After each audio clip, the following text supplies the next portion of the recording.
Alright, everyone. Hello, and welcome back to another part of Persona 4 Arena Ultimax.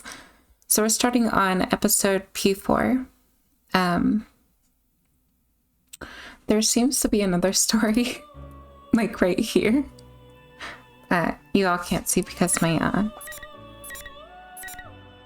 don't have my cursor showing on OBS. Anyways, yeah. Huh, that's odd. Anyways, my avatar did the thing earlier where it wanted to be off screen.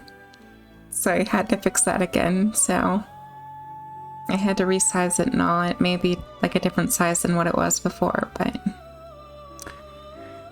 hopefully it looks okay. Again, I don't know.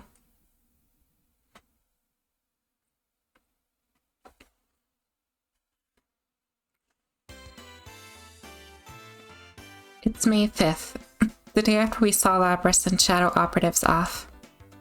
We're in the corner of the chaotic as usual Junes food court. I had a hunch this was gonna happen. Well, your hunch isn't getting us anywhere. What are we supposed to do? There's not a single open seat. That's just how it goes at Junes during Golden Week. And on Children's Day at that. If it wasn't this busy, we'd be out of business by now. Today's Children's Day? Huh? I should have brought Nanako. That's what you're worried about? Watching the kids run around, I think back to Nanako's face when I told her I'd be going out. She looked like she wanted to say something. I feel bad I didn't ask her about it.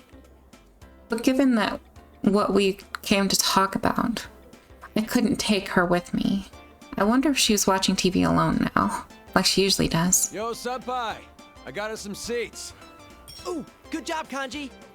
Yeah, it might not be the best to just kind of casually drop, oh yeah, you know, we're just following this secret investigation team that's, you know, also working with the police, but we're gonna like track them down and like technically help them out in another world altogether and try to find a person who's been messing with our friend and been messing with us and potentially put us all in danger, you know, that sort of thing.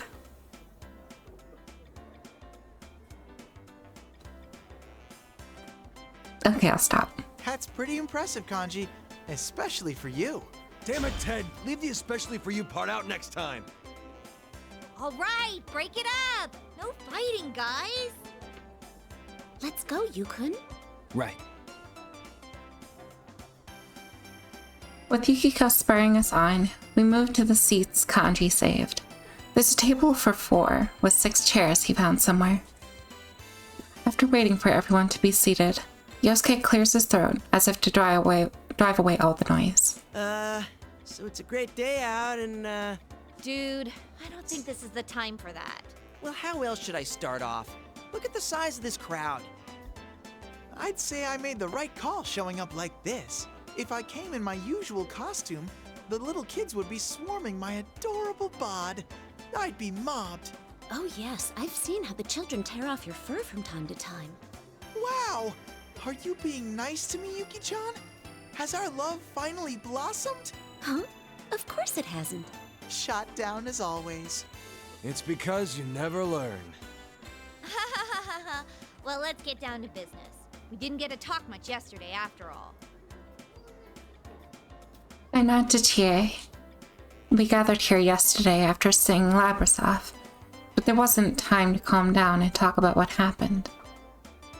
In the end, we agreed to leave the details to tomorrow, which is now today. Don't worry about the crowd. Let's start the investigation team meeting anyway. Yeah, though we are missing 2 people. It's just not the same without our full roster of pretty girls. Oh, not only Rise-chan, but Nao-chan couldn't be here either. Well, it's not like the other day, where we just lost contact with Rise. Okay, but what about Marie? Can she not join us too? Mm-hmm. She seems really busy. She said she had work during the holidays too. At least we got to talk to her yesterday. Yeah, Nato-kun's job is keeping her busy too. I guess it's the same old for them. Naoto-kun knew things about what happened that not even we did. Apparently, she knew about Mitsuru-san and her friends from the start. Thanks to her, though, we got some good information.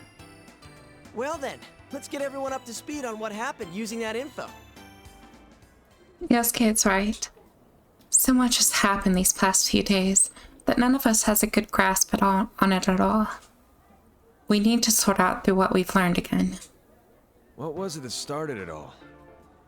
Midnight Channel again, I guess. I thought I was dreaming for a good chunk of it, so it's not really hitting me. The Midnight Channel, that TV world we helped to restore the peace in. It ended up being used by someone else in the Lapras incident. Lapras is the 5th generation anti-shadow suppression weapon, a girl with a mechanical body who was stolen from the Corregio group, one of Japan's biggest conglomerates. Someone threw her into the TV world. But Lapras faced her other, suppressed self there, and by accepting it, she awoke to her persona that most likely wrapped things up. However, So who exactly was it that put Labras inside the TV? And why? At first, I thought the culprit was jealous of my popularity and tried to break us friends up. Mm-hmm. But that wasn't it. Their goal was to disrupt our hearts by making us fight each other, and then steal our personas after they returned to being shadows. Now Toad said as much too. I don't know. Turning them back to shadows and stealing them. That doesn't sound like something just anyone could pull off. does Kanji's voice actor seem different? I mean, it sounds similar, right? Maybe it's a direction thing, or maybe like the voice actor was just waking up or something. He sounds a lot like Matthew Mercer for some reason. Maybe not, but we know for certain that the culprit was using that method to try and gather powerful shadows. Gathering shadows, huh? That's definitely not something any normal person would do. The atmosphere darkens after Yosuke's remark. During the silence, I recall the events leading up to yesterday.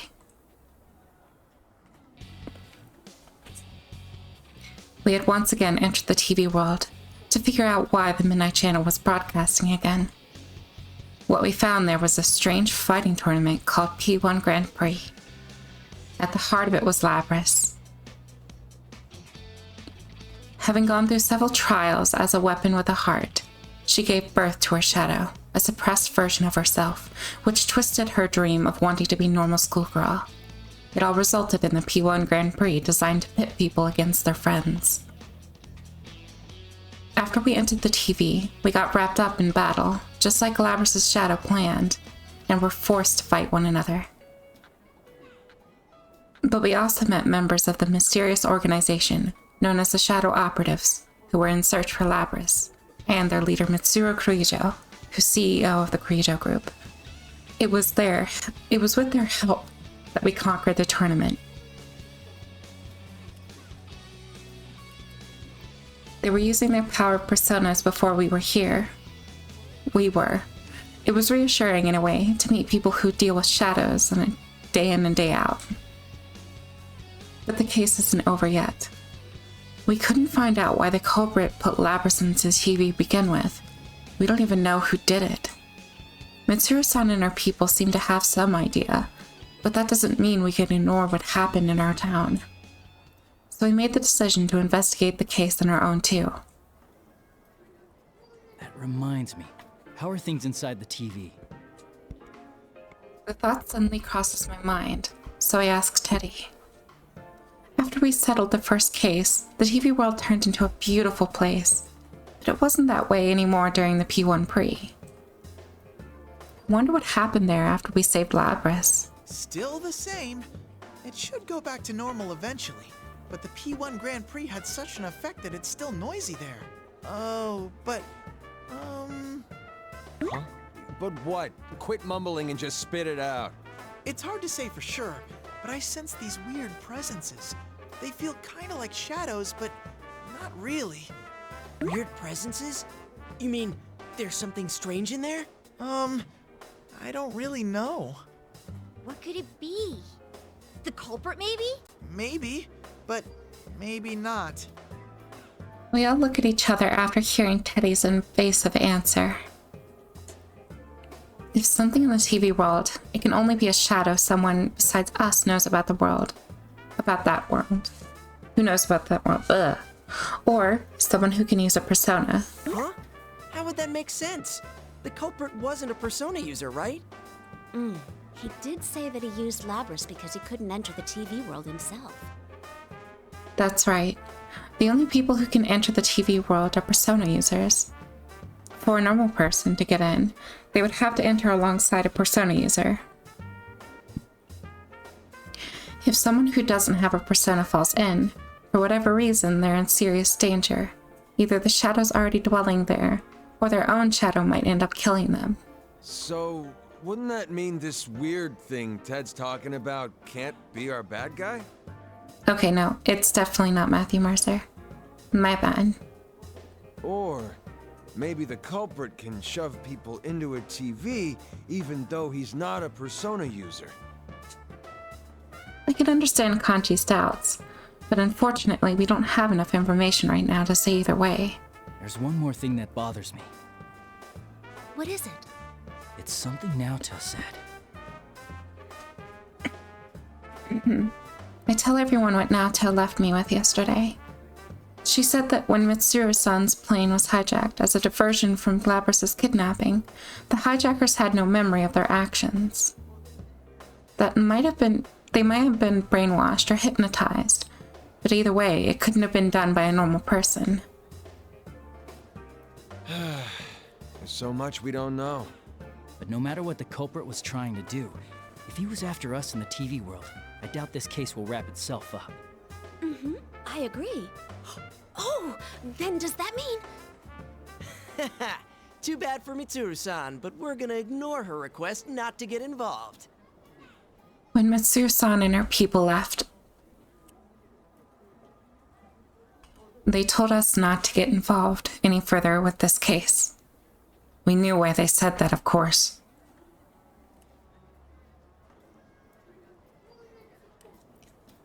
They were worried about our safety. Still. Ah, so the investigation team's back in business. Yep. I feel a little bad doing this to Mitsuru-san, but we can't just leave this be. We can fight too. And heck, this is our town, so it's practically our duty to do this. I'm in too. After all, I am Labby-chan's knight. Plus, I can't sit on the sidelines after seeing what this culprit did to my world. It had gotten so peaceful thanks to you guys. I knew they felt this way, but I nod firmly after seeing everyone still in agreement. So it's decided. We have to return the favor of getting stuck with those strange epithets, too. Everyone looks away briefly after hearing this. Those nonsense nicknames they got broadcast during the P1 Grand Prix made no small stir in our daily lives. Though personally, About that makes me so mad. What was that carnivore whose discarded womanhood stuff all about? I could swear people cross the street now when they see me. Really? I was actually pretty impressed. Huh? Is that how you think of me, Yukon? No, that's not what I meant. That reminds me. You seem to like that Sister Complex Kingpin of Steel nickname. Did he? Sensei, have you awakened to a new name? Should I call you Kingpin from now on?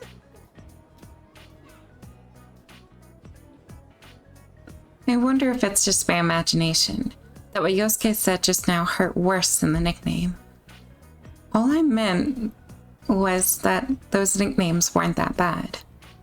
Still, I admit I was honestly impressed at how precise those taunts were in striking each of our hang-ups. This sure has turned out to be some Golden Week.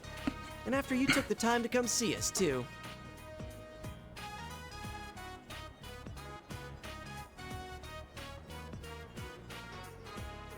No kidding. Shit got stirred up the day you came back, like someone planned it that way.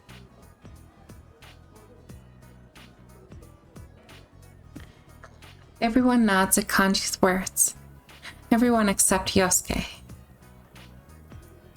Unlike the others, he just shoots me a slightly bleak glance. I know what it means, but I'll let him say it. That actually does still bother me a bit. What do you mean? Oh, I guess the timing? It's like whoever did this was waiting for you to come back. I agree with him. The incident with Lapras happened right when I returned to Inaba for a Golden Week. It was timed as if whoever set this up was just waiting for me to get back in town. Well, I guess there's no need to think about that now. Oh yeah, where's Marie-chan?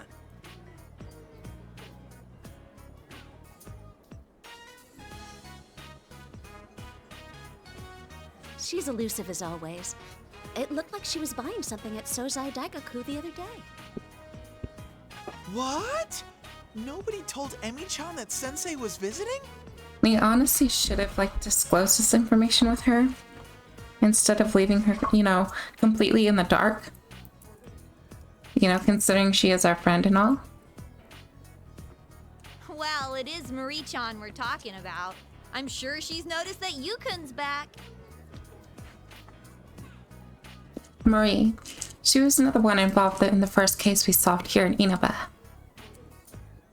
We helped her regain her lost memories, and she now protects this town as a minor goddess who supports the townspeople here. Huh? Then, why hasn't she shown up? I mean, if she knew that Senpai's back, you'd think she'd be the first to show.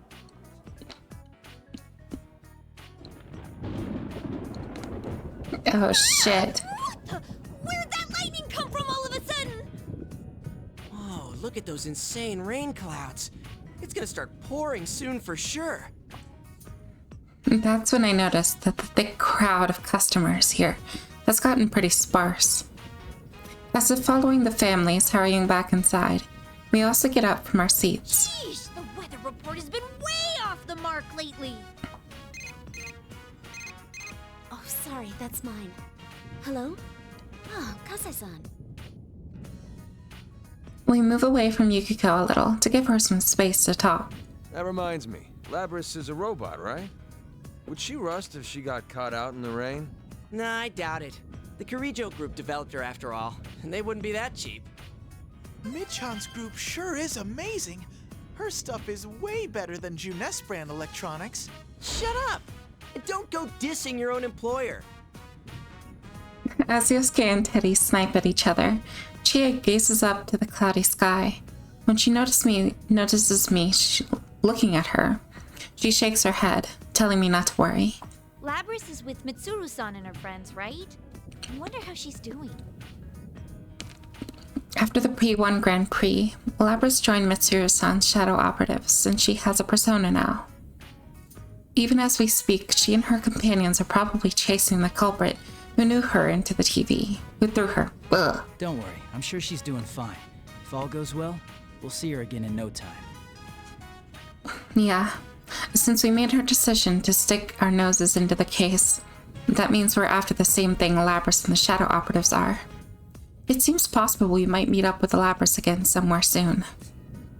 Then again, we're doing this without Mr. San's permission, so I can't say I'm eager to run into them. Yeah, you're right. Man, I should stop being such a worrywart. Hey, looks like Yukiko-senpai's off the phone. Oh, welcome back, Yukiko. What was the call about? It was the inn. It seems a group of our guests is still out. We didn't have any umbrellas ready for them, so I think a lot of them will come back drenched. Sorry, I have to go back for a bit. Oh, right. I forgot this is a busy time for the Amagi Inn, too. Actually, shouldn't we be heading home ourselves? Ugh, if this keeps up, I bet it'll keep raining into the night. Raining, huh? That thing's not gonna come on again, is it? Everyone turns around at Yosuke's words. He says that thing, but we all know what he means. He's talking about the Midnight Channel, which came on at midnight on a rainy day. The weather was just like this during the incident with Labris too. As if to break the silence, we hear another roll of thunder closer to the one a moment ago. In any case, let's meet up again tomorrow to check up on the TV world. Okay, I'll see you all here tomorrow. And I'll make sure to let Risei-chan know too. I'll call up Naoto-kun, though I don't know yet if she'll be able to make it. Cool deal. Well, see you guys tomorrow. We hastily end the investigation team meeting before it starts raining. As I see Yosuke starting to leave after everyone else, I ask him about the issue he raised earlier. What do you think, Yosuke, about the timing of all of this? Oh, that. I don't know, I might be overthinking this, but if the culprit happens to know you, would that give some hint of who it might be? It was an understandable question, but I can't help but look askance at him. If the culprit had investigated me, of course he'd know something about me, but not my plan to stay in Inaba during Golden Week. It had to be a person who knows me, plus knew that I was coming here during the break. Is there anyone who knew all that? Is it possible that it could be Adachi? That's what I was thinking too, right? Because the person who hacked Labras said that she had to feign, like, cooperation with that person. Or he did. I don't know. Adachi-san? This time, I'm caught completely off guard. And all I can do is dully and repeat the question. Toro Adachi, the man who was arrested in the Midnight Channel murders. He should be in police custody now. Which is ironic, since he used to work for my uncle as a police detective at Inaba Station. We do have quite a history, so obviously he knows about me, and I rule out that Dojima-san might have told Adachi-san about my vacation plans. No, it wouldn't be him. He has a persona. Oh, yeah, good point. Sorry, I wasn't trying to weird you out. No, there's something wrong here. I don't know. It smells fishy. Yosuke's tone is apologetic, and he scratches his head. But really, I should be the one apologizing. I didn't just deny that it could have been Adachi-san, because he's a persona user. The real reason is that deep down I trusted what Adachi-san said about abiding by the rules of this world. But if it's not him, then who? The gray clouds filled the sky over our heads, mirroring the confused anxiety we shared.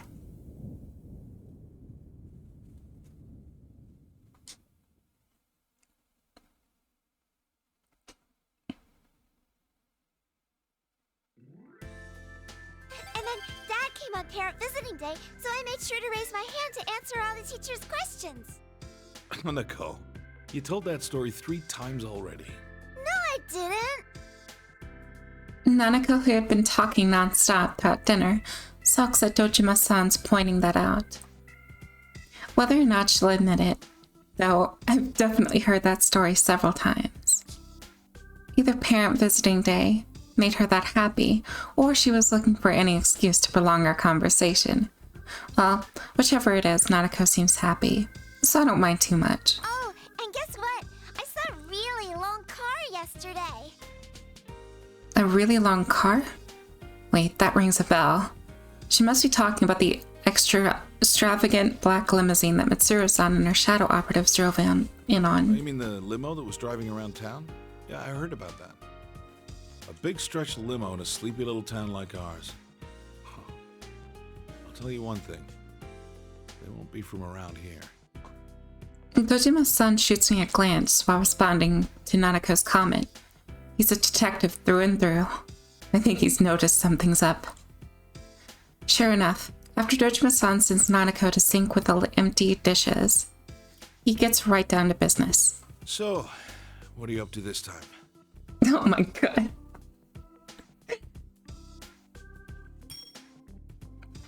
There's no hiding anything from that piercing gaze. He has to know we came in contact with Mitsuru-san's people. They were so dignifying seeing that I had hoped even their outrageously long limo wouldn't stand out here. But I find myself actually relieved to be mistaken. The day you were due back, a detective from the Metropolitan Police Department suddenly rang me up to ask about the details of that case. Not only that, but I saw that Shirogane kid at the station several times these past couple of days. Was this all just a coincidence? That's... Can't answer, huh? Well, that's fine. Dojima-san gives a deep sigh and closes his eyes. That's odd. Normally he'd grill me for more information and yell at me while doing it. Look, I trust you, but this is different. Don't stick your head into the lion's den. You do understand that I'm a detective and pretty much your guardian while you're here, right? He's strict, yet his strict yet honest gaze asks me to promise that much. In return for not probing me further, I say yes, but in my mind I'm apologizing at the same time. We're heading into dangerous waters, but it's the same as the situation when I lived here. We have to be the ones to do this. So long as you understand that. Then do whatever you want. I can't help but smile at seeing Digimon-san slip away and sigh. I'm sure that he has a million questions about everything I'm doing, but he's not asking them. It's because he trusts me. Hey, you're picking on Big Bro again, Dad. Oh, no, not at all. We were just talking. Really, Big Bro? Yeah, there's nothing to worry about. I'll always be on your side, okay? When I answer her with a smile, Nanaka looks up at me with a worried expression, but her reply is earnest. At the corner of my eye, I can see Dojima-san looking uncomfortable, and I can't help but laugh again.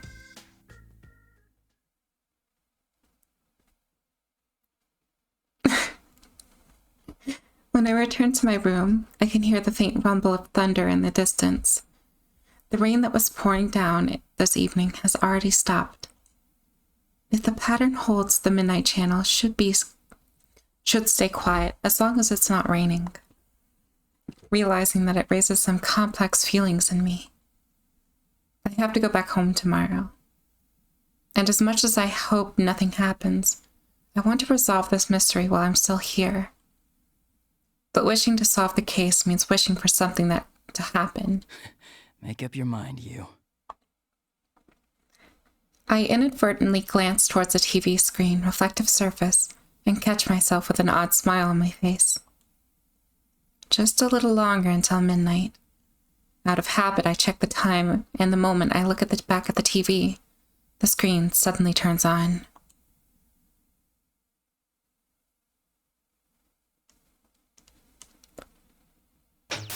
The strong win, while the weak disappear.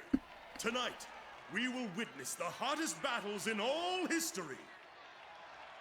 I'm sorry, The goddess what? of victory is waiting to descend upon the ring.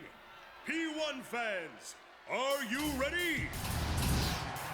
Are you ready? No way. Time to let loose! An all-out war! The contestants in the previous P1 Grand Prix have returned for another tournament, right on the heels of the last one. These warriors will create another legend here at the world-shattering P1 Ring! These are battles of honor, battles of will. Sparks will fly. Some fight for pride, some fight for glory. Will this be decided by pure muscle, or will a battle of wits determine the outcome?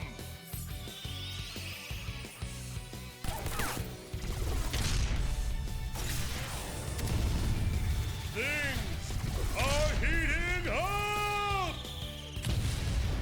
Tonight, who will win the title of champion? Who will be crowned with the winner's wreath? Whose tale of glory will resound for generations? All that remains are the dreams of the warriors. As the Grand Prix plunges into its final chapter, the P1 climax is... Barely getting started!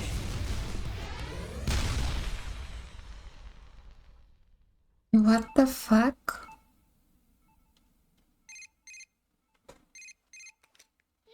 Did you see that? What the hell? Hello? Hey! Oh, God.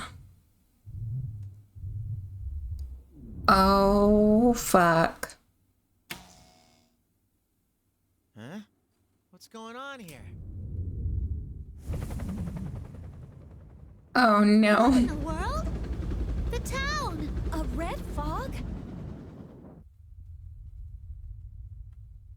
Okay.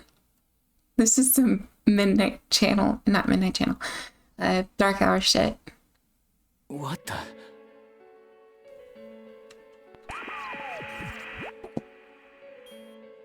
Yoo-hoo! All you P1 crazies out there, sorry about the long wait.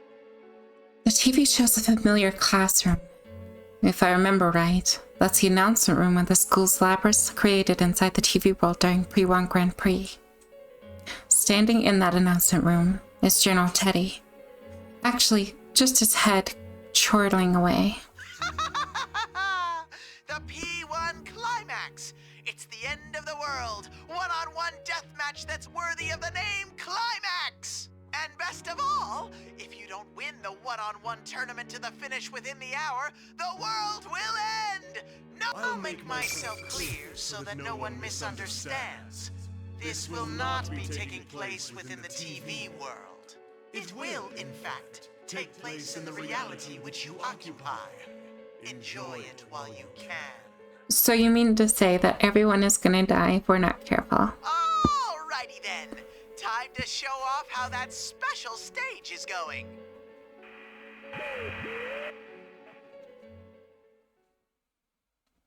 Oh my god.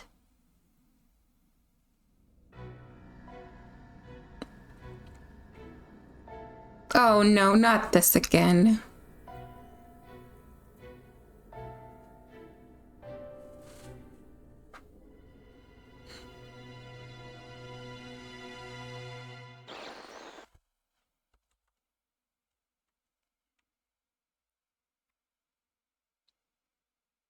Is that Mitsuru-san?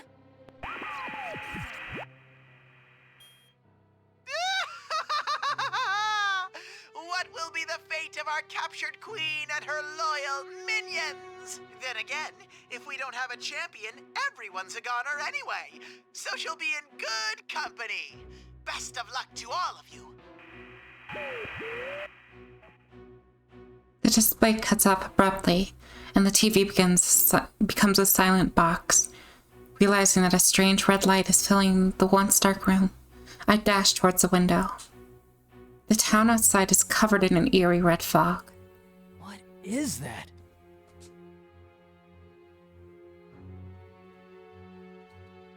The street lights are off, and I don't sense anyone's presence. That hazy light illuminating the town. It's the red fog? Seeing the town with such an obviously abnormal state snaps me back into my senses, and I quickly look back into my room. Nanako! Dojima-san!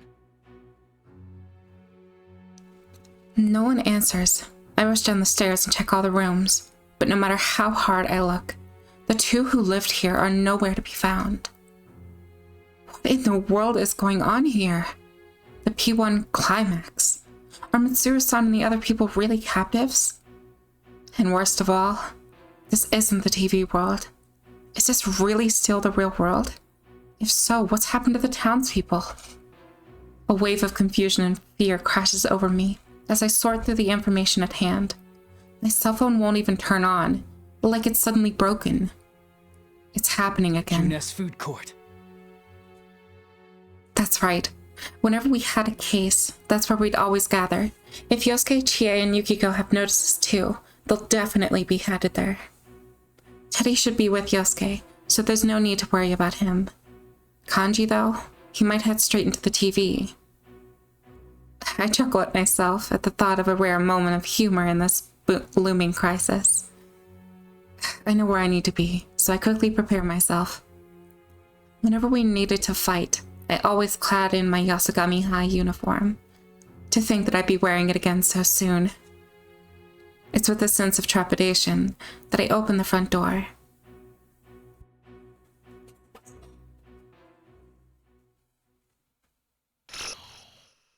To be continued. Right now.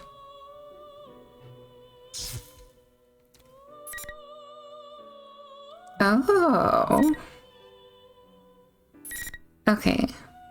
So there's two sides of the story, because Naoto and Rise were not here. I'm gonna start out with Naoto. And then go to Rise.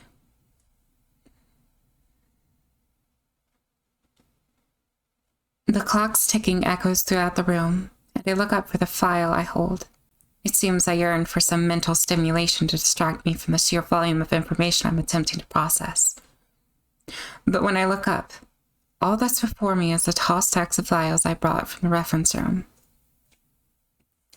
Even when I cooperated with the investigation as a detective, I'd only been in this room a few times. They must have unshared? I've never seen that word before. Me into the drawing room on the highest floor of Inaba Station today in order to send a message. Don't draw attention to yourself. I lower my hat and rest my eyes and spend some time thinking back on the conversation I had a short while ago. I see. In other words, nothing suspicious is apparent in the current Kirijo group. Correct. There are no factors that would necessitate deterring Mitsuru Kirijo or the shadow operatives which she leads. These voices sound different again. The man holding the report falls silent, pondering something. His reaction says that he most likely foresaw what sort of report I'd hand in. The well-dressed man before me belongs to the National Police Agency, Security Bureau Securing Planning Division, or in brief, from the Public Safety Office. It was he who requested the undercover investigation into Mitsuru-san's shadow operatives. Mitsuru Kirijo seemed to have some idea who stole her cargo, yes? She did indeed. To begin with, the culprit knew the contents of the cargo which even Miss Kirijo herself did not fully understand. It follows that the culprit in this case was someone with intimate knowledge of the Kirijo group's dark secrets. I don't know how to feel about this. So the man was played by Liam O'Brien. The one on the right was played by someone else. I don't forget her name, so forgive me for that. I forget her name, not that I don't forget. Otherwise, that would mean I remember and I would have said it. Anyways. How Mitsuru Kirijo deals with this culprit will surely shed more light upon her true motives. Half of that is true, and half is sophistery. I need to discover the trump card. Public safety is hiding. For most likely, that trump card will lead us to the culprit of this case. The one who stole Labris and threw her into the TV world. After a moment of silence, the man places a stack of thick folders before me. If he had prepared this in advance, it means he was weighing his options. He knew of my intention, yet must have made the decision that what they stand to gain is worth the risk. Report to us again when you find out more. With that, the man leaves the room. It seems my gamble paid off. Whether I find out more or not, it's certain that something will happen. Labris's kidnapper hasn't been caught, and the case is ongoing. Even now, there may be developments somewhere. My friends in the investigation team must be having a strategy meeting at the food court right now. Though it's been a while since any of us had seen you, Senpai, so the conversation may have already digressed. Sighing, I force aside the twinge of loneliness and drop my gaze to the file that my gamble won. The Kirijo Ergonomics Research Laboratory. An organization specializing in research upon shadows. What I demanded for public safety was an investigative document on a Kirijo Group Research Institute, which no longer exists. The founder of that institute was Mitsuru-san's father, Koetsu Kirijo. The contents of that report were filled with matters that were hard to believe. The Dark Hour, a different world populated by shadows that seems to intrude on the real world. The mysterious, almost alien artifacts known as plumes of dusk that can induce a personality. humanoid robots called anti-shadow suppression weapons that were developed to oppose shadows. Artificial persona users who gain their abilities with special drugs. Had I not seen Aiga-san and Lapras with my own two eyes, the supernatural contents of this file would seem ludicrously implausible. A flood of shadows and the manifestation of personas. There are many similarities to what we experienced. The chief difference is that their catastrophe was artificially induced in the name of research. I sensed an unwavering commitment to duty from Mitsuru-san and her team. Though they, like us, are persona users, the horror in this file must be why I detected a very different type of resolve from them. I hesitate to look into such matters without their consent, but I doubt they would volunteer much. From what I deduce, based on this, the culprit in Lapras' case without a doubt related to Kirijo and Ergo research. The clue that leads to the truth has to be here. And if by chance something were to happen to Mitsuru-san and her people, we would need to know more about our common enemy. Shuji Akutsuki took the position of chairman at Gekkokan High after Ergo research was disbanded. Mitsuru-san went there. Yeah, right. But he's dead, though. He was shot. Right? He's dead. Right? Deceased in 2009. Cause of death: falling from the school's observatory. Was it suicide? No listed family. There's no other information in regards to him in the document I gained from public safety. The simplicity of this sanction in regards to Shuji Akutsuki is an obviously important person, oddly left an impression on me.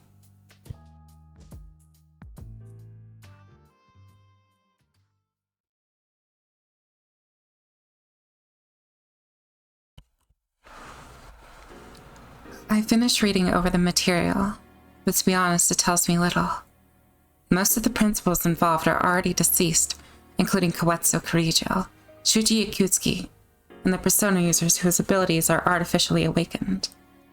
Still, I do learn something. The culprit's objective in Lapras' case have similarities to the purpose of Ergo research. To deliberately gather shadows in order to fuse them together. If that was the objective, wouldn't the TV world have been an ideal place for our test run? It may be best if I check inside of the TV world once more. When I opened my cell phone to share the findings, scant that they may be, I noticed that the hour is late. It must almost be the next day. It's a bit late to call them. Which reminds me, I think I heard thunder earlier. Could it have rained? That word, rained, gives me pause. During the incident with Lapras, the Midnight Channel was broadcasting again. If her case is truly ongoing, does that mean it could come on tonight? A bad feeling crosses my mind. A call at this hour? From an unknown number. Hello. I got through. Miss Detective? Wait, no. Naoto-kun, right? That voice. Is that you, Lapras? What's the matter? Listen up, because we got a big problem. Mitsuru-san and the others were on their way to Inaba, but they've gone missing. Missing?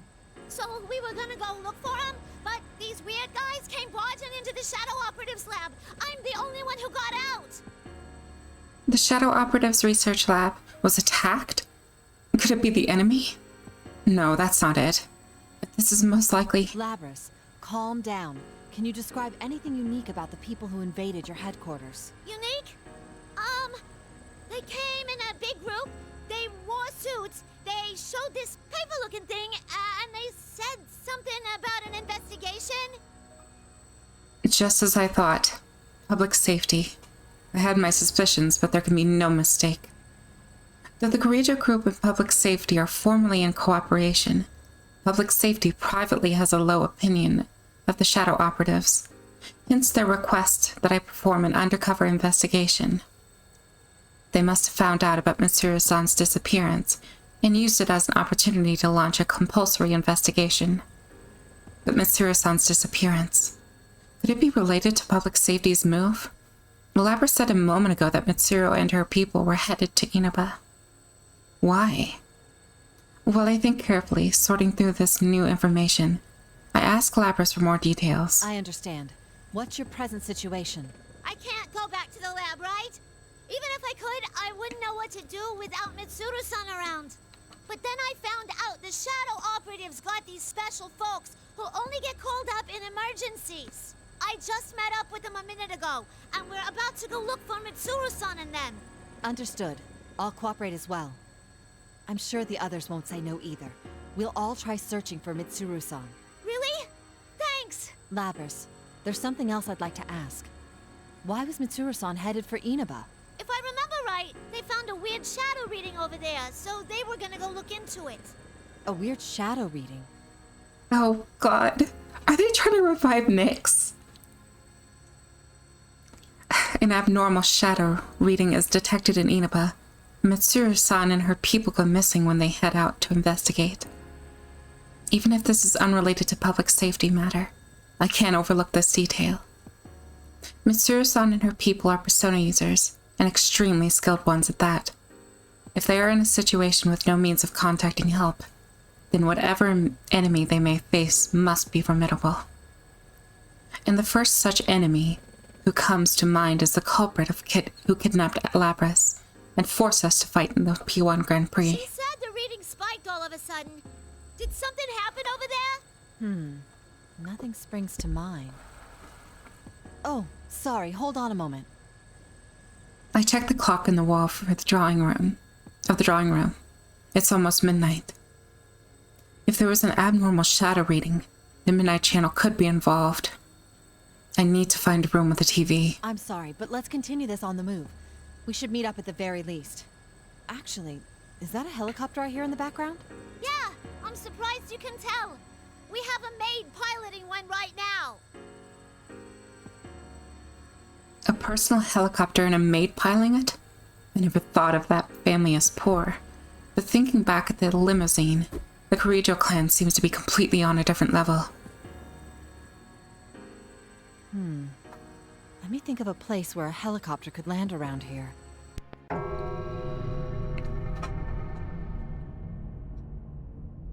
As I continue to talk while walking down the hallway, all the lights suddenly turn off. Though it was midnight, this is a police station. There should be several officers still stationed here, even at this hour. However, in defiance of these facts, an unnatural stillness pervades the air. A blackout? No, that's not it. The roaring helicopter rotors at the other end of the line has also fallen silent. Labrys? My cell phone has gone dead, as if the batteries were drained. I try a few things, but it won't even turn on. Have all the electronics here stopped working so suddenly? I open nearby door to get a better look at my environment. Oh yeah. So if you all remember or have seen Persona 3, so basically the dark hour, all of your electronics shut off. That's like part of it. And there's like, I guess there was like a fog of some kind. Maybe, perhaps. That might have had something to do with it, but yeah, there's no doubt that this is more akin to the dark hour. The empty room is hazily lit by an area of red glowing coming from the window. Walking to get a clearer view, I grasp a sight outside. An obvious pall has fallen over this quiet rural town. Red fog? Seeing the town enveloped in the fog, I can't help but remember last year's case. With the foreboding feeling that the situation has taken a turn for the worse, I quickly leave the strangely empty Inaba station.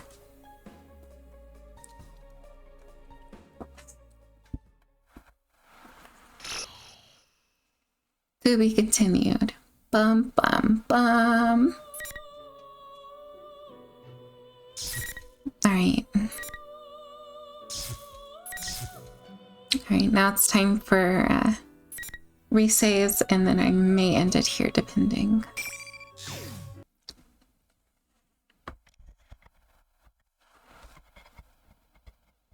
I raise one arm towards the mirror-lined wall and close my eyes. In my mind, I see a stage in the hazy shadow of a band. Glow sticks of all different colors shine in packed seats. I'm looking at them from my mark, indicated with a spot of fluorescent paint.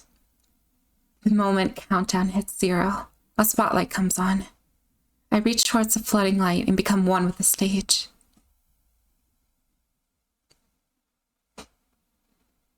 Say hello. You gotta say goodbye to 1,000 lies, yeah. Shout, friends, just those words you really mean. And let your voice be heard all over the world. Stand up when you hear a knock on the door. It's me, come on out. Get ready for your true story.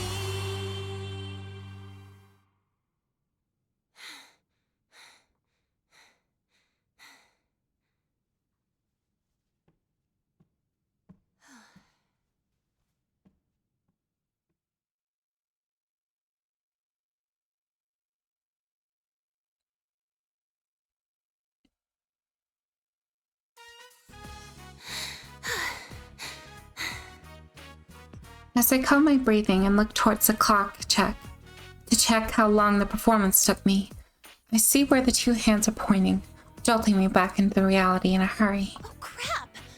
I didn't take my bike today. I wonder if I can make the last train. Night, everyone. I'm off for today.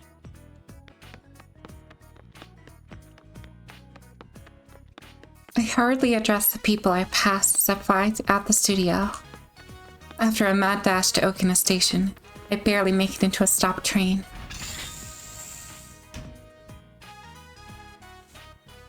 Made it. I take a breather as the train slowly pulls out. The last train on the holiday is usually pretty empty, so I sit in an open seat to get my tunes from the back. And, well, there's a new song on there they just gave me this afternoon. Today felt so long for some reason.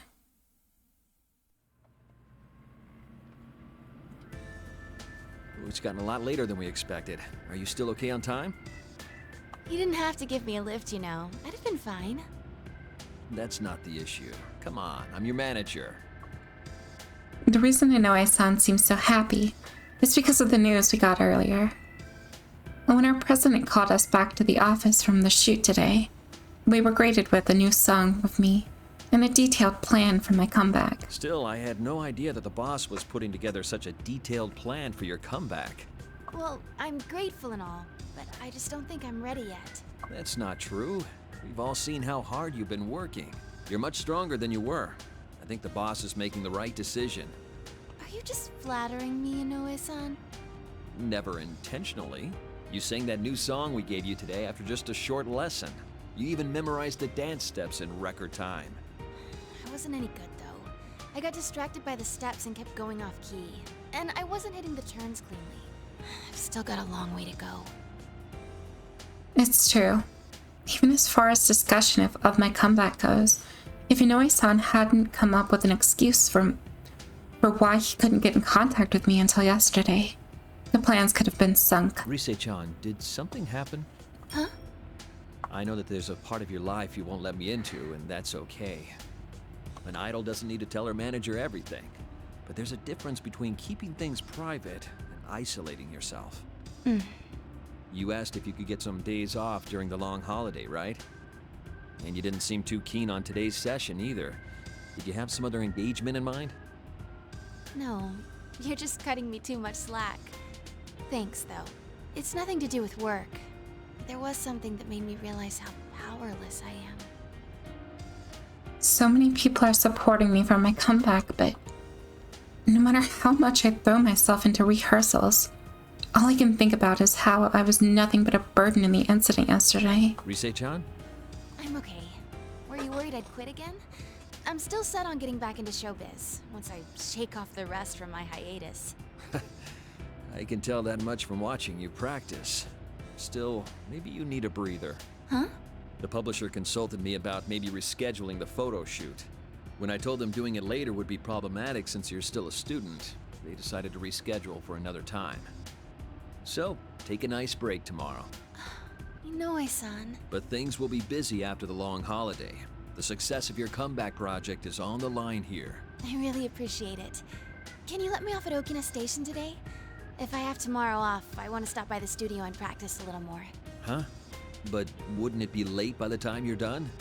Why don't I take you straight home? There's not enough room at home. Please? I'll go straight home after I practice a little. Well, alright. But don't push yourself too hard, okay? I won't. Actually, though, you shouldn't coddle me so much either. Okay, Inoue-san?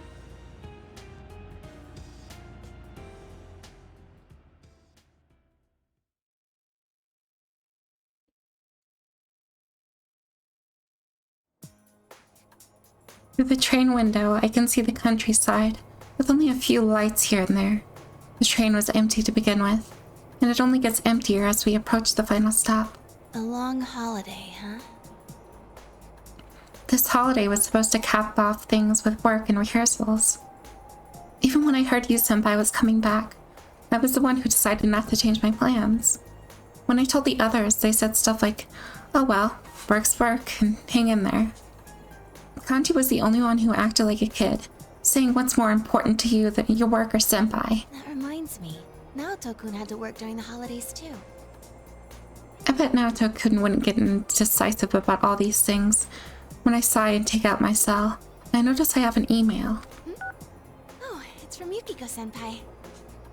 It's a summary of what the investigation team has talked about today, and the time we're meeting tomorrow. Junes at 6 a.m.? That's early.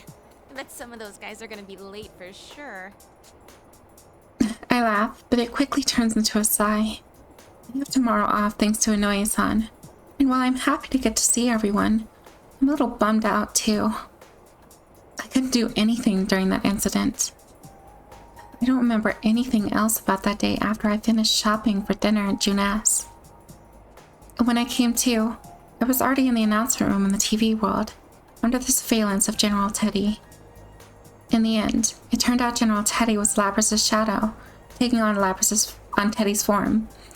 The shadow was holding the event called P1 Grand Prix, and forcing my senpai to fight each other to end it.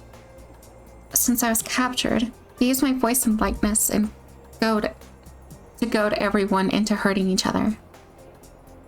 I thought I sounded cool saying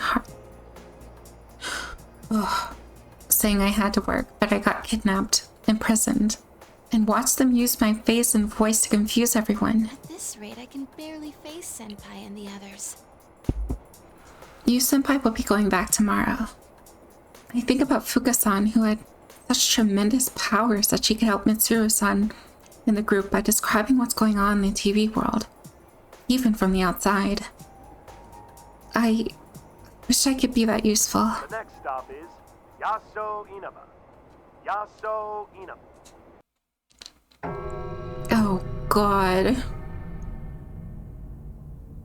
What the? That was a weird place to cut the announcement off.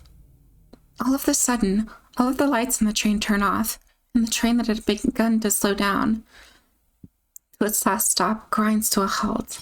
Oh no! A blackout? I look at the window to check. A huge red moon dominates the sky. And in the direction of the train was heading, there looks to be a giant red cocoon. Is that fog? What is that? Inaba's that way. I turn around. There's no one on the train. They've all disappeared. The train car was pretty empty, but I'm positive I wasn't the only passenger before. No way. What's going on? Oh, right, my cell. Thinking I might be able to find something out if I contact someone, I look at my phone I'm still holding after checking my email. But it seems to have turned off by itself. Since the screen remains black, no matter how many times I press the power button, it won't turn on. It's broken? Of all the times. Guys, Yu-senpai. Apart from the confusion, a sensation I know all too well starts to rise in me. I can't believe it, but there's no mistake.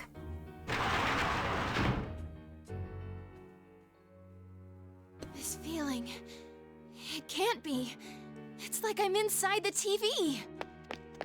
I'm moving before I can think twice. I yank open the door using the emergency lever and jump out on the tracks. I begin running towards Yasa Inaba train station. Now's not the time to stay and cower here.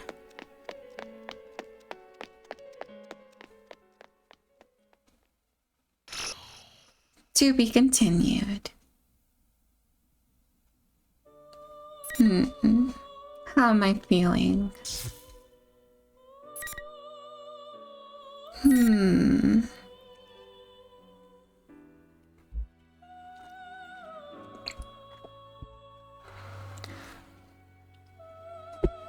Alright, how about one more?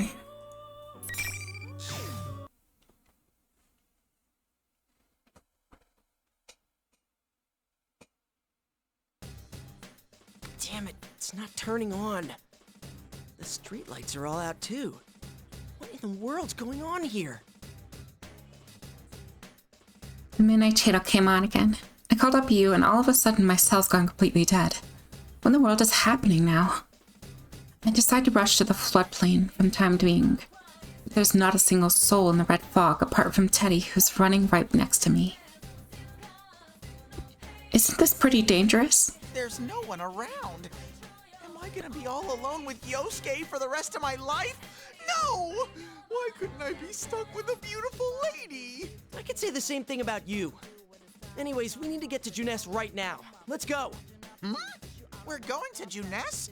Such devotion to your company in a crisis. That's not why we're going, moron. Someone from the team's bound to be there now. Whenever anything happened, we always met up there. So if we can't get in contact with anyone, that's the first place to go, right? Oh, I see. Then Sensei, Chie-chan, Yuki-chan, and even Kanji are probably on their way right now. Actually, I could imagine Kanji going straight into the TV world instead. I mean, the guy went into the TV while I was half asleep. Wouldn't surprise me a bit, and the first thing he thought was I better go into the TV right away. Still, what was up with that midnight channel earlier? I've never heard of it starting before midnight. And what's up with the countdown? This isn't New Year's Eve. It's a good thing we were in front of the TV. If we missed it, the world could have ended without us even knowing. Dude, don't even say stuff like that.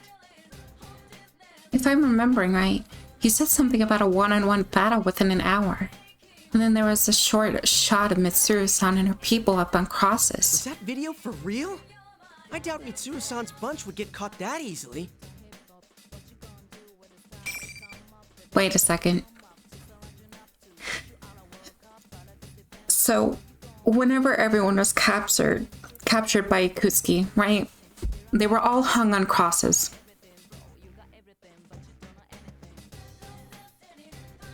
Hear me out. What if, for some reason, he's alive? And he's helping?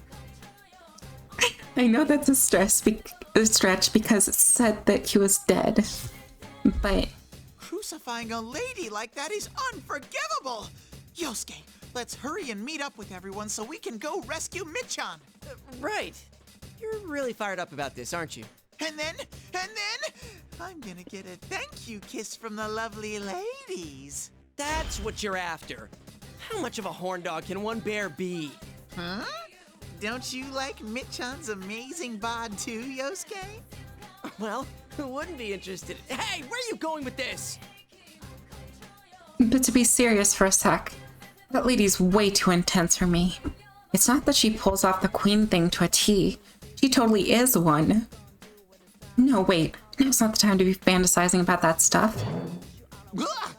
Don't stop all so suddenly. I don't have bear brakes, you know. Teddy's saying something stupid again. I don't have time to deal with it. I turned to Teddy and I mentioned the doubt that hit me just now. Hey, is this fog getting thicker? It's not just my imagination. The visibility is way worse than when we rushed out of the house. This red fog is definitely getting thicker. This is starting to be way too much like last year's case. But then again, the fog time wasn't red like this. Yikes, can't you cover your mouth when you sneeze? Blah. What's gotten into you? That time. My nose got itchy all of a sudden. I'm very sorry. Just hurry up and wipe your nose. By the way, Yosuke, What now? I hope it's just my imagination, but was this road always this long? Huh?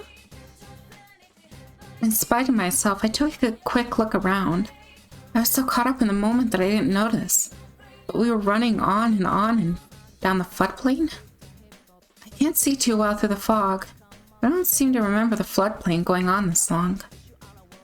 And what little I can see from the distance looks distorted, like we're in the TV world. I'm really getting a bad feeling about all this. Hey, Yosuke? What now? I've been having this bad feeling all this time.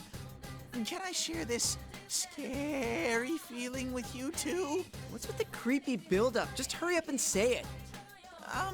We're outside the TV world right now, right? But this place smells the same. The same as where? Well, the same as inside the TV. Huh? Seriously? Uh-huh. Look, my bare nose is itching up a storm. Your nose? That's right. Does that mean you can tell where everyone is? I can kinda tell, but this fog is so thick that it's, achoo! God, don't turn towards me when you're sneezing! You're sure that's not just allergies? How rude! I don't have any allergies. My nose has been feeling so itchy that... Yeah, what a reliable nose you have. Damn it, gotta find everyone somehow. With the town all messed up, even that might be impossible. If the town's really become like the TV world, then I doubt this road leads to Junes at all. There doesn't seem to be a soul in town. With things like this, are the others really safe? What now? Here it comes! My Teddy sensors are picking up something! I don't know what he picked up, but Teddy begins running down the riverbank. Wait, what the heck is he doing running ahead all by himself? I hurriedly follow him into the riverbed. You still haven't told me what... Huh? Is someone coming? Sorry about the wait. You? How did you get here? Yosuke, hold on a sec! Huh? Not now, Teddy. I'm glad you're safe, you. Of course. So you're with Teddy after all. Huh? Well, yeah. You're acting kind of strange. What's going on? What worthless vermin who can't survive without huddling together. Huh?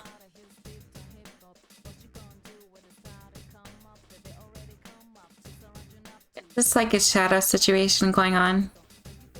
But worthless vermin? Something's not right. Hugh doesn't seem his usual self. In the last P1 Grand Prix, there were times when another person was hearing something different than what we said. But that was because Labrys's special function was messing with their senses. Could the same thing be happening here? Yosuke, no! That's not Sensei! He has a strong, shadowy stink! What? The Yuhiro smirks in totally evil way. Yeah, Teddy's right. This guy definitely isn't you.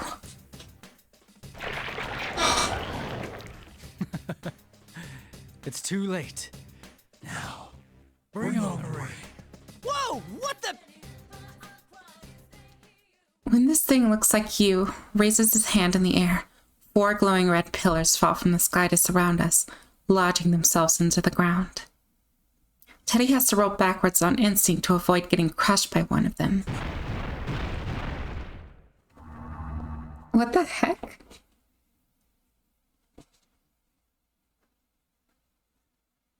I'm gonna die! Teddy, are you okay? Ugh! I try to rush over to him, but in the corner of my eye, I see one of the red pillars give off an eerie glow. Ow! The next moment, I ran into an invisible wall. That really hurt. I felt like my nose was gonna fall off. This is another thing that's just like P1 Grand Prix on the other day. Huh? You really don't learn, do you, Yosuke? This is the P1, so obviously the rule is that only the winner can move on. Now, It's about to begin! The first battle of the P1 Climax! Is everyone ready? You again? Yosuke, the fake Teddy's back! I have a very important question for you. Are you actually going to make this a challenge? You're General Teddy? Seriously? But you were just Labrys's... What are you talking about? You're such a grown ranger, Yosuke. It doesn't matter who I am. Continue this idle speculation, and you'll lose your life rather quickly. This isn't good. I sense something and instinctively dive into the side. After I do a quick roll in the hard ground, I hurry to get back up on my feet. I look back where I was standing to see the sword you swung hitting the exact spot. Holy shit! If that had hit me, I would have practically been dead. Bastard! What was that for? There's only one thing that happens in the P1, so hurry and draw your weapon, Yosuke. What are you saying? You seem a lot like you. I can't tell if you're being tricked or not. Yosuke, there's no need to worry. What you're looking at now isn't Sensei. It's a complete fake that I made. So now that there's no need to hold back, go fight it! A fake? That's right! What really draws in the crowds at a fighting tournament are chaotic, intense, neck-and-neck battles! So the great General Teddy went to the trouble of ginning up shadows to settle things with you guys. That sounds generally exciting. He made this thing? Yikes, the you here looks exactly like the real deal. Where did General Teddy learn that trick? Where? Wait a second. Even before that, wasn't General Teddy just from the Labrys's shadow? But Labrys already accepted her shadow and made it her persona. That doesn't make any sense. What's the matter? You're supposed to be all about fair and square fights. Why won't you hurry up and start this mano-a-mano rumble? As General Teddy speaks, the fake you readies his sword. Damn, he really is just like the real one. You're seriously a fake? You're pretty well made. Of course I am. I was born from your data. My skills are the same. In fact, they are superior. Or are you incapable of doing anything without your friends, Captain Masanto?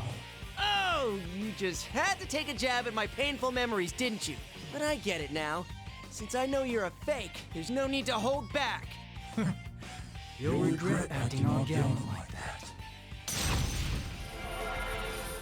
What in the world?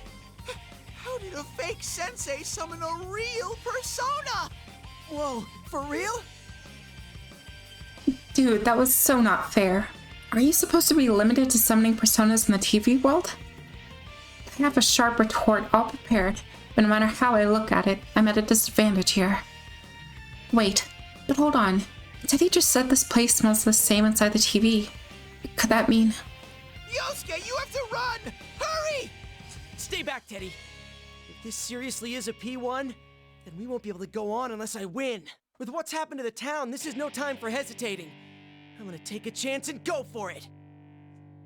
I close my eyes and concentrate on the feelings. There's no doubt about it. I sense a large power somewhere inside me and hone in on it with my senses. I have to believe in myself. There's a part of me somewhere that's determined not to run anymore. I will defeat this guy and go tell everybody what's going on. Come, Persona! Come on, make this fight actually hard.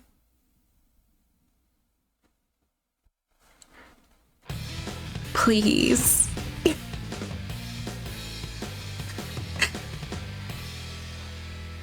I'm tired of the AI just like taking the beating and then not being able to fight back. Final. Don't get me, do you? Yikes!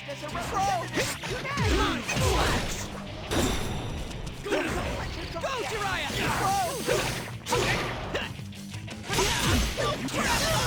Just getting started.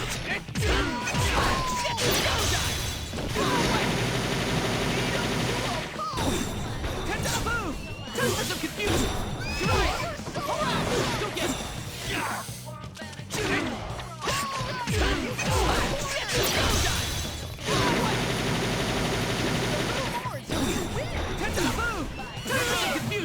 Really? I'm glad you won. I'm so disappointed.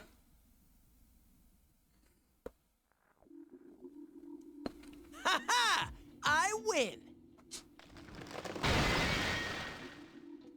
The moment I declare victory over the fake you, the red pillars surrounding us shattered with a twinkling noise. If the P1 rules still apply, that must mean the invisible walls are gone now.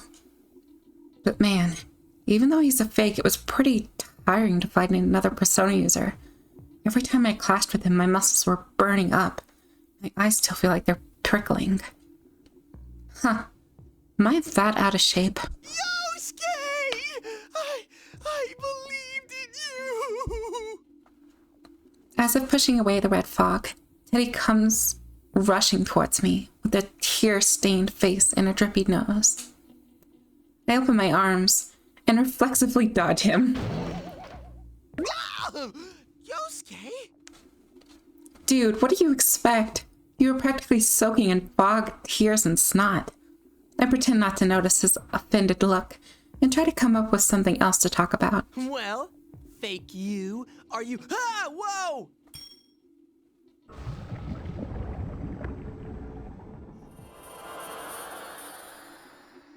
When I turn around, the fake you starts to melt into black goop before my eyes. The surreal sight leaves me at a loss for words, but not Teddy. Ah! Sensei's melted like butter! Dude, that wasn't the real you. Though this is kind of a gross way to prove it. Even as we speak, the fake you bubbles up and continues to melt away. I guess they weren't lying when they said it was a fake. It was made with a shadow. Still, just because it's a fake doesn't change the fact that it looks like you. Seeing it dissolve like that makes me feel a little sick. Huh? Once the fake you completely loses its shape, becoming just a black puddle, those particles of light float up from it into the sky. What was that? Hey, Yosuke, and that was a shadow, not Sensei, right? Yeah, seems like. The real you, I'm pretty sure, wouldn't melt into goo like that. That's true, but, What is it? You're being really cagey today. Labby-chan's kidnapper said he wanted to steal our personas and make them into shadows, right? Do you think Sensei's persona got stolen and became that thing you fought? What? Like hell that would happen.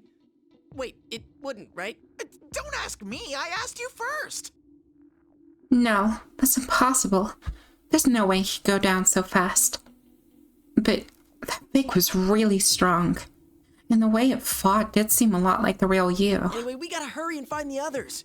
This whole thing is making me more and more nervous. And man, suddenly I can use my persona in the real world? What's happening to this town? Huh? What's up? I smell the real Sensei! And from the other direction, I'm sniffing... Oh, it's Yuki-chan! Really? Can you smell the other guys too? No, just those two. Actually, this might not be good. I sense shadows real close to both of them. What? Damn it. Oh well, we're gonna have to split up. We need to make sure everyone's safe first. After that, we can meet up at Juness. I'm sure you won't get lost with that nose of yours. Alrighty then. In that case, it's time to fully open up my bare nostrils. Roar! Wait for me, Yuki-chan! Your Teddy is coming for you! Hey, wait! You didn't tell me where you is! Roar! Yuki-chan! Damn it, you perverted bear! You are so getting a pay cut for this! Oh my god, dude.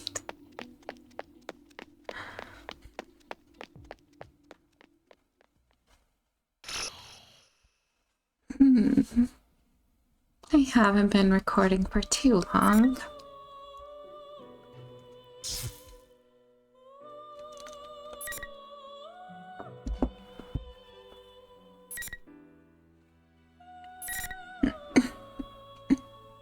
I suppose I could play a bit longer. But actually, I don't want to do story. Not right now. I want to do something different. I want to actually fight something.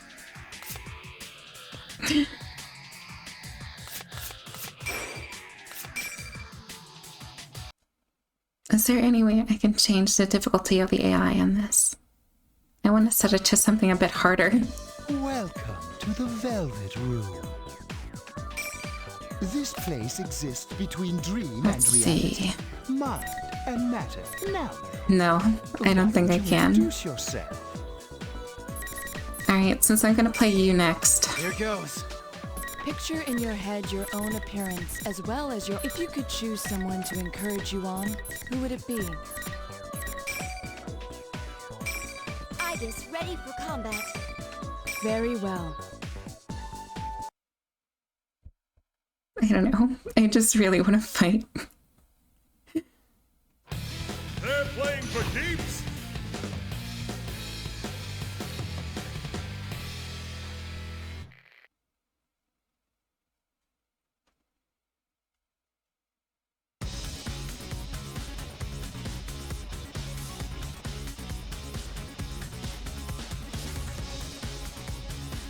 Let's go, no holds barred. I know this feeling.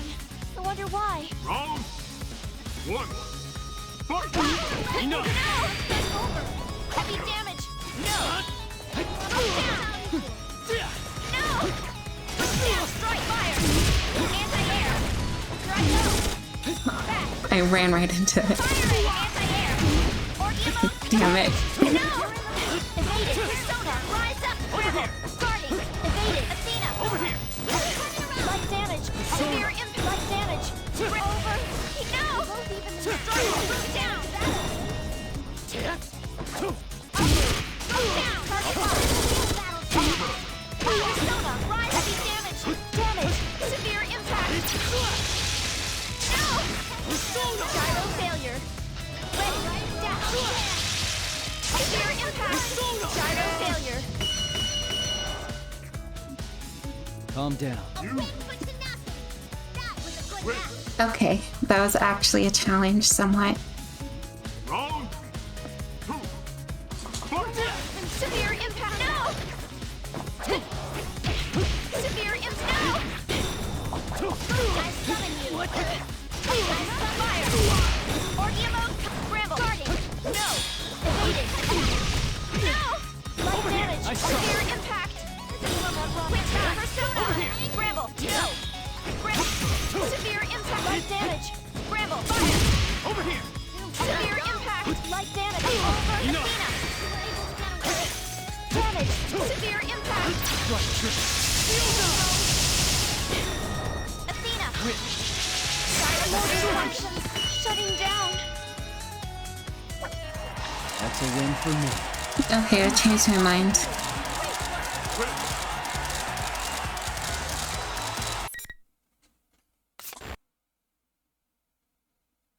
I want to play Adachi. Player one is the winner.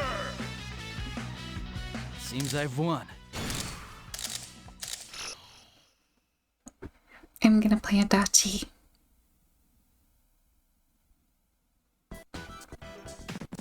Alright, one more round of that, and then I'm gonna record another This place exists another bit of between story. dream and What a pain reality. in the ass. Picture in your head your own appearance as well as your alter ego, Let's your begin. persona.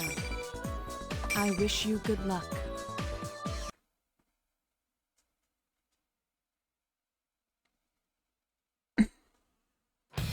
Defeat all enemies standing in your way.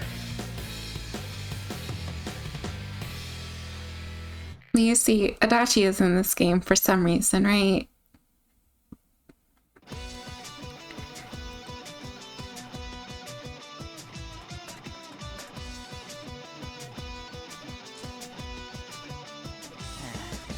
I've seen enough of your face already. Let's go, no holds barred.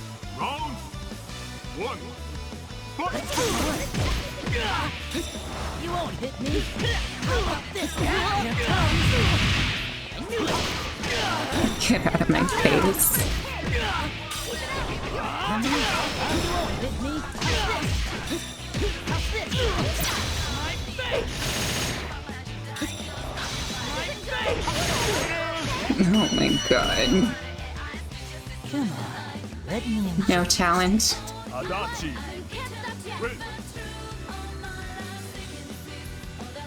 Round two. Let's get to work. You won't hit me. You won't hit me. How's this? How about this? Here. You won't hit me. Something like this. I'll shoot you right. Something like this. Knock him out. What are you gonna do?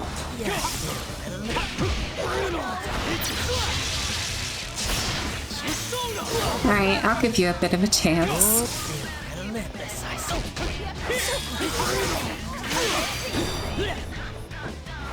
What are you gonna do, huh? What are you doing?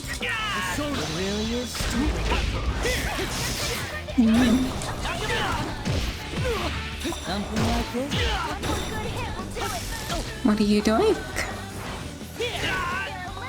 Nothing. Happy now? You asked for Adachi.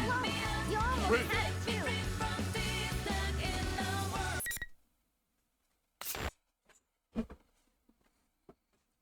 An easy 2 wins. Too bad. It looks like you're still an immature brat. Now come on. I'll teach you all the lessons you need, kid.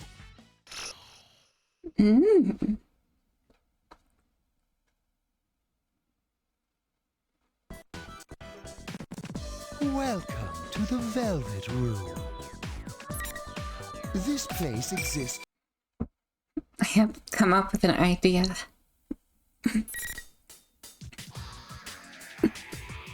So there's a mode in this game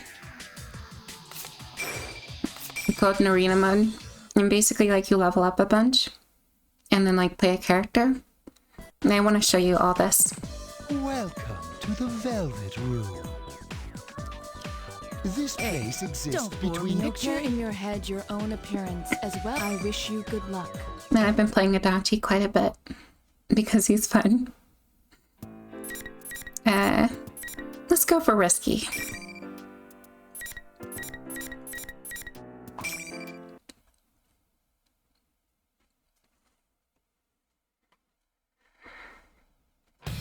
This could be explosive. I know I said I was gonna do story, and I might still do that, but probably not until later.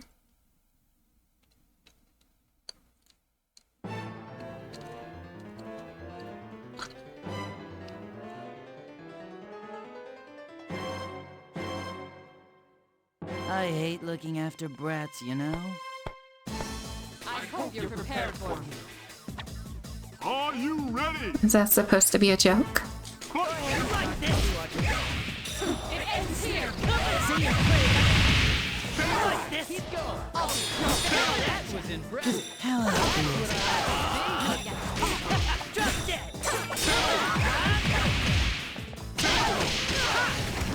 Go too slow! It ends here. Extended like this! Go too slow! Here now! That's enough of that! Here you go! You did great. I'm so proud of you. Adachi. Give yourself a cookie. Today's clash is nearly underway. But yeah, the battles here are all random. Or not random, but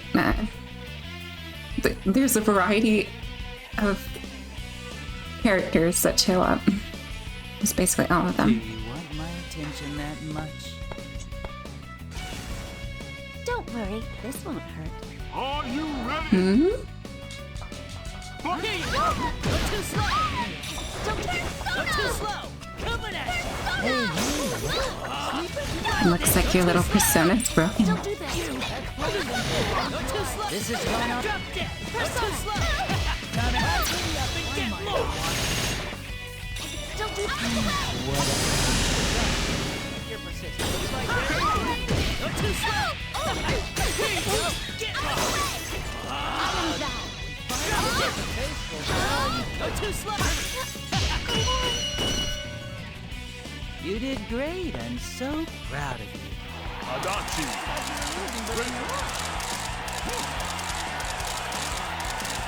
Mm.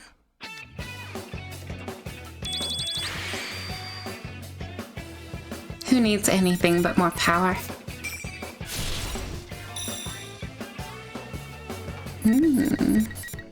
That could be interesting.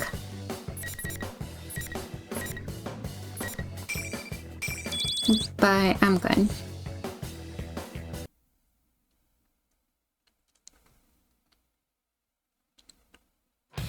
Defeat all enemies standing in your way!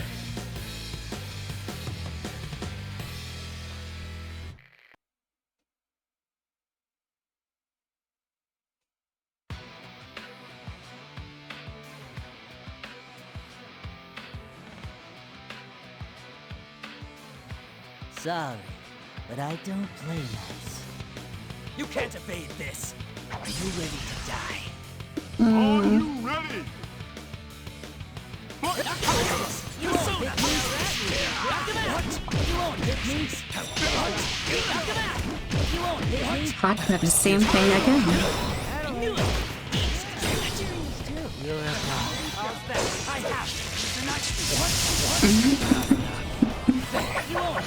He walked right into it. Come on. That was easier than I thought. Adachi. Credit is due, I guess. Win. Pretty good.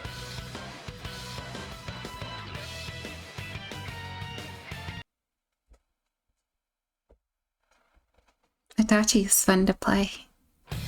Today's clash is nearly underway!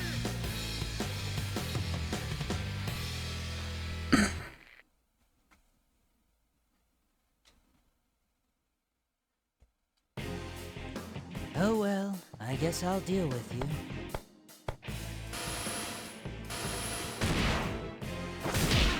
End up crying. Are you ready?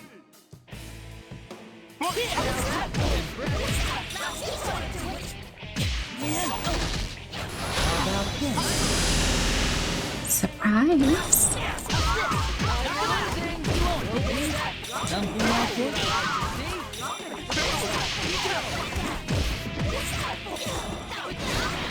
You're a god.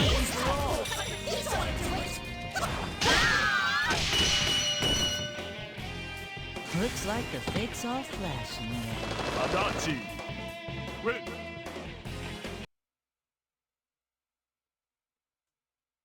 If Adachi is part of the story, I'm definitely whooping Hall ass. is charged with excitement!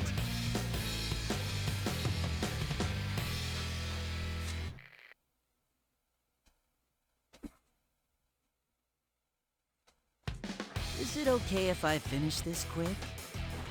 I'm ready whenever you are. Are you ready? Fight!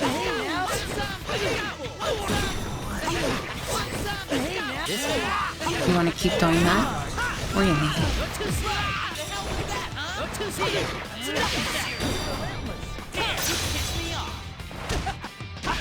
Really?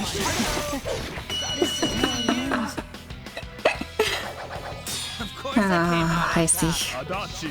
Way to lose. I feel bad for you. Yeah, I feel bad too. The fact that I let that happen. Oh, how disappointing. Oh well. Back to the story mode. I got humbled.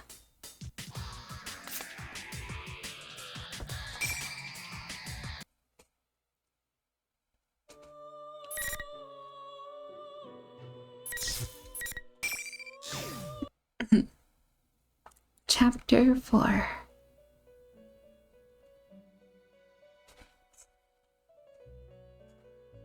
Ah, welcome to the Velvet Room. I know that voice. When I look around, I see an endlessly blue space that I've come to know well. It's the Velvet Room, a place where the ceiling, floor, and even the walls are a deep azure. It exists between mind and matter, and not far away from me to set two figures. Did I startle you? No, but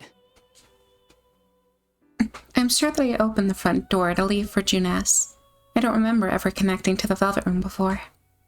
Or is this a dream? I have business with you today, so I've summoned you. Marie? Another figure steps forth when Margaret, the resident of this room, calls for her. Sorry, I asked her to do this. There's something I have to do right now.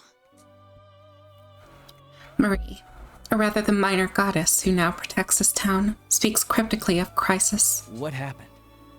I can't really tell you because of the rules of this room, but you've noticed, right?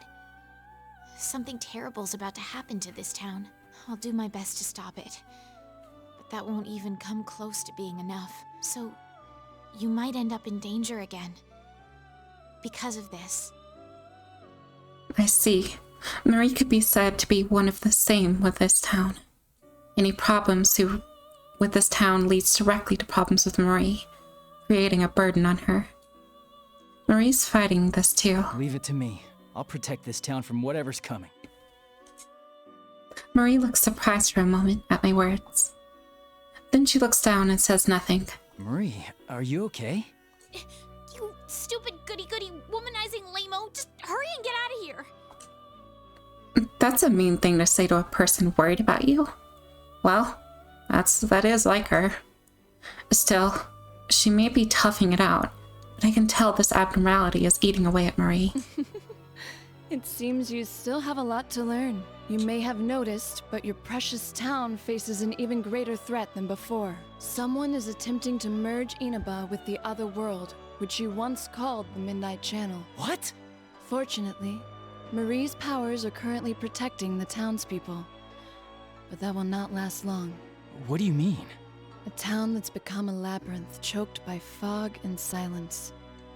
Inaba exists in a unique time right now. Only persona users who have accepted their suppressed egos are able to freely move about through the evil red fog. But at this rate, the fog will thicken, and those who cannot use such powers will be swallowed into this world. So that's what General Teddy meant by within the hour.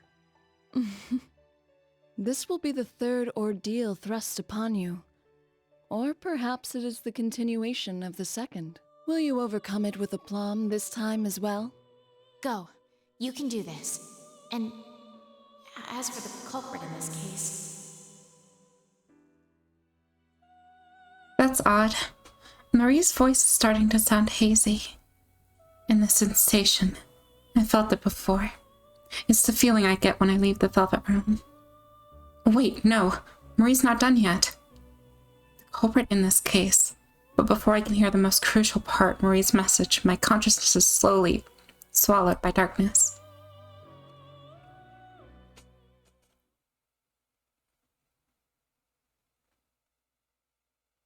When I come to, I'm standing in front of the Dojima residence.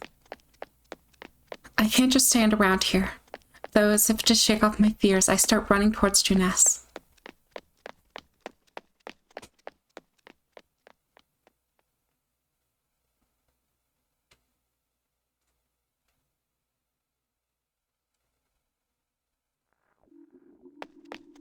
That's odd. I passed by here earlier, too. The same sign again. In turns that shouldn't exist. And just like Margaret said, in the neighborhoods of Inaba have become a maze in this red fog. It really is just like the TV world. I get the feeling the shadows could come here crawling from the shadows of ordinary buildings, and I shake my head at such thoughts. Is this anxiety because of the fog too? Margaret called this a continuation of what happened the other day. When Lapras was thrown into the TV world, her kidnapper says, "You got the better of me this time."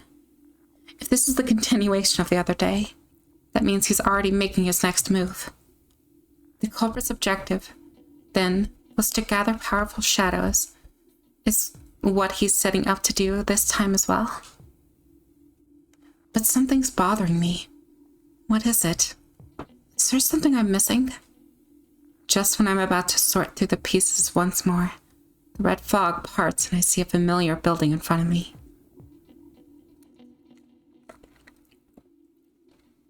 This is Juness.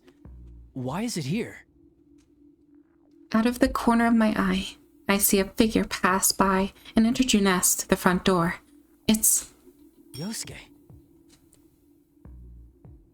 What a relief to see him safe. But it looks like he didn't hear me, because he keeps going and disappears into Juness. Also, who spilt all of that green Ghostbusters High C all over the wall? Honestly, people. Yosuke, wait! I hurry after him. The elevators are lit and don't seem to be moving, so I ignore them and run up the stairs. Yosuke looked like he was heading for the food court on the rooftop. I have to follow him. Yosuke! When I call out to the person standing in the food court, Yosuke turns around while gripping at the fence and smirks. Yo, it's you! Well, I had a feeling someone would show up. That's what I was thinking too. Are you alone? Where's Teddy? Teddy? Oh, that useless ball of fur? Something's not right. Teddy and Yosuke bicker all the time, but their bond of trust is stronger than anyone else's underneath it. But the way Yosuke talked about him just now had this obvious current of disdain to it. Are you really Yosuke? Who cares? Either way, you're done for. Plus, take a look at that. Yosuke points to what's behind me. When I turn and look, I see us pointing at something beyond the red haze, on the hill beyond the distorted neighborhoods. Most likely the side of Yasugami High, where I used to attend, looms a bizarre, long, and unnaturally thin shadow. What is that? When I rush over to the fence, the wind pushes away the fog, letting me see that the thin shadow of what it really is, a grotesque tower that defiles reality. Nothing like any normal building. An image of Mitsuru-san's people being crucified passes through my mind.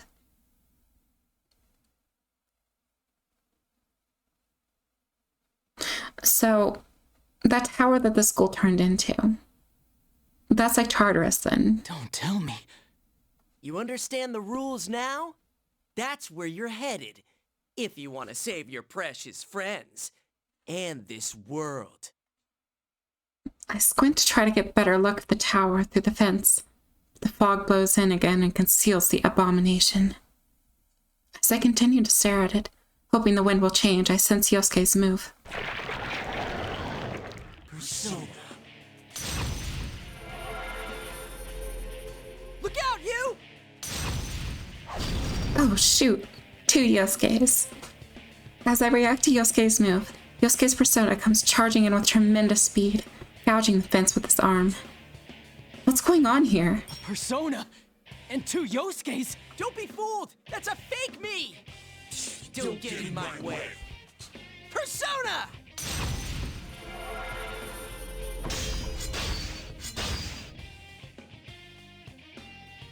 The 2 Jiraiya's clash fiercely and an immense shock wave shakes the surrounding air.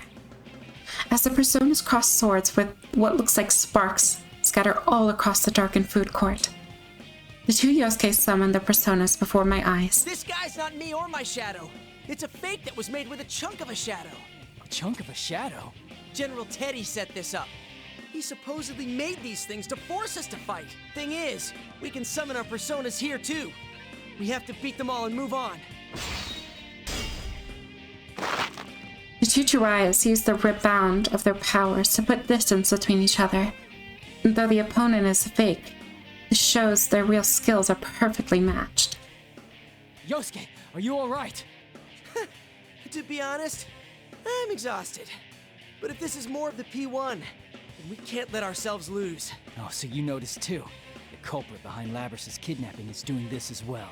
Right. I don't know what they're after, but let's defeat this thing and keep going. Morons! You still don't get it, do you? You're both going down here. Don't act so tough. You might be a copy of me, but there's no way you can beat you and me at the same time.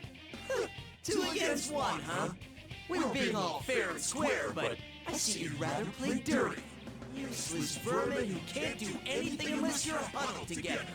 You're completely forgetting the rules. The P1 climax is supposed to be all one-on-one battles. I'm not going to take on 2 of you at once. Now, bring on the ring.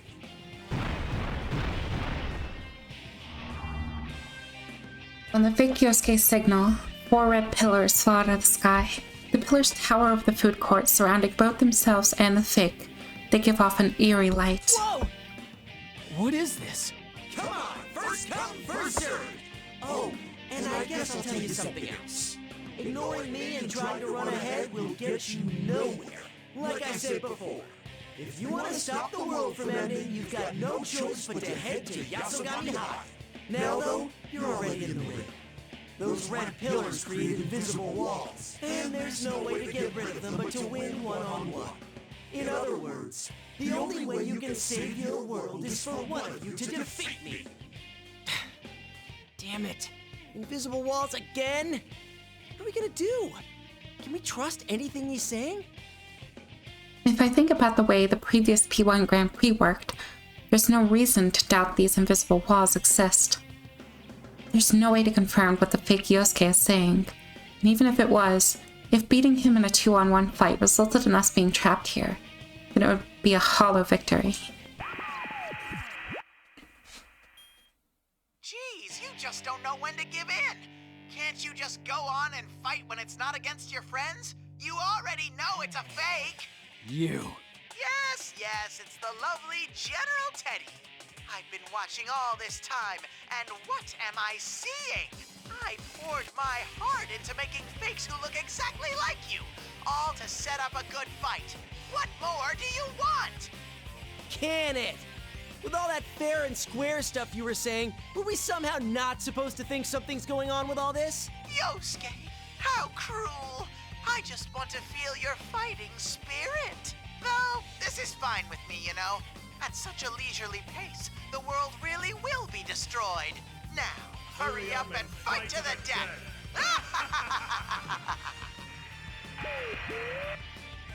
Oh, that bastard. Even the fake one's not half as cute as he thinks. Calm down, Yosuke. Getting flustered is exactly what they want. Still, we have no other choice than to fight the fake here. The question is, who will go against it? Yosuke or me? Oh, I get to choose. Okay, obviously you, because I'm a little more familiar with you. Wait, not by much.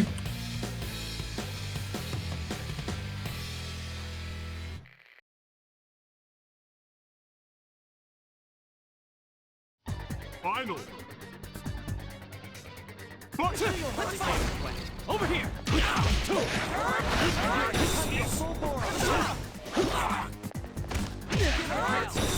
Nice try.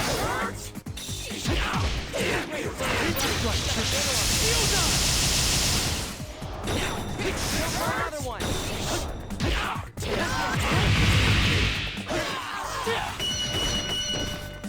The match was over before it began.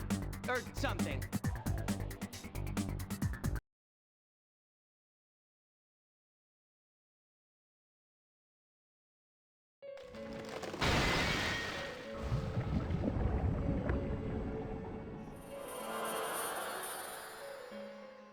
The red pillars surrounding us shatter, and the fake Yosuke loses cohesion while black bubbles burst from it. What look like growing grains of sand quietly emerge from it.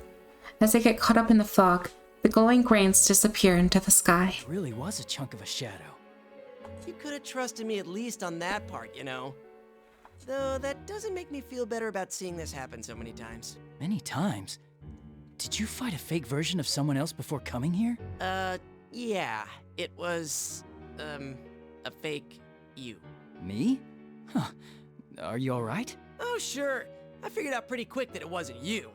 These guys aren't trying too hard to act like us. It's not like before when they were trying to upset us. But that makes it even more disturbing. They're not trying to hide, and they're fighting fair. That seems really fishy in itself. Right? Well, the rule where you have to win one-on-one before moving on seems to be the same as before. But something's telling me we shouldn't believe everything they're saying either. Yosuke is right. It certainly looks like the culprit has to come settle this fair and square. But he has also taken Mitsuru-san and the town hostage, leaving us no choice but to fight. which means there must be a reason they're so adamant of fighting us one-on-one. That reminds me, is Teddy okay? Have you seen anyone else? Huh? Oh, Teddy sniffed out Yukiko with that nose of his and took off to find her. Some help that guy was. You have no idea how much trouble I had to go through to find you. Well, you showed up just in time to save me. Anyway, I'm relieved to hear Teddy's nose is working. Let's leave the others to him. We need to get to Yasugami High. There's not much time left until this supposed end of the world. Whoa, wait a sec. That fake said the same thing, but why Yasugami High? I don't know why, but it looks like that's where we have to go. See?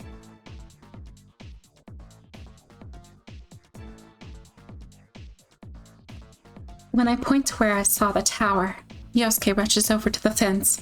His flustered expression changes to surprise on seeing the tower looming on the hill past the hazy red fog. Is that Yasugami High? What's happened to it? We'll have to go there and find out. Mitsuru-san and her friends are probably there too. Damn it, everything's going according to their plan, huh? Yeah, but we have to do this. I'll be counting on your help, Yosuke. What's the matter? Nah, you're right. It's not that there's nothing we can do without each other. It's that with each other, we can do anything. That's right. If the P1 Climax rules say that we have to fight one-on-one, then we'll obey them. But we're definitely not incapable of doing anything without crowding together. Each of us can be as strong as we need to be, if it's for the sake of others, and we believe in the cause. Sorry. Guess I wasn't thinking straight. Let's go, partner. I nod. Yosuke looks like he's overcome his doubts, and together we run towards Yasugami High through the maze-like town. Eventually, we reach the base of the hill where we discover a sign with an arrow pointing towards the P1 Climax main site. It's no longer a maze from here on. There's a little bit of distortion, but the usual school route I remember taking every day.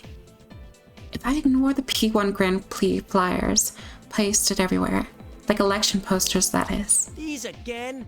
How much more are they going to bring up those painful memories? Whoa! Yosuke suddenly stops his complaining. What's just come into view for both of us is a strangely decorated school building.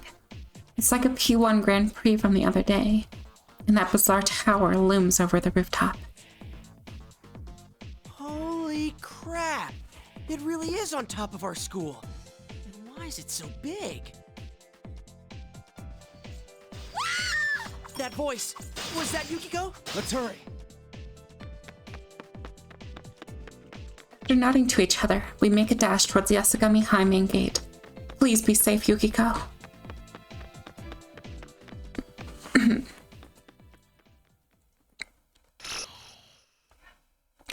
Alrighty, everyone. I'm gonna end this here, because I've been recording for quite a long time. But yeah. I guess with that being said, everyone, I hope that you all enjoyed this video. And if you did, please do consider liking, subscribing, and leave me a comment down below for me. And as always, everyone, I hope you all have an excellent day.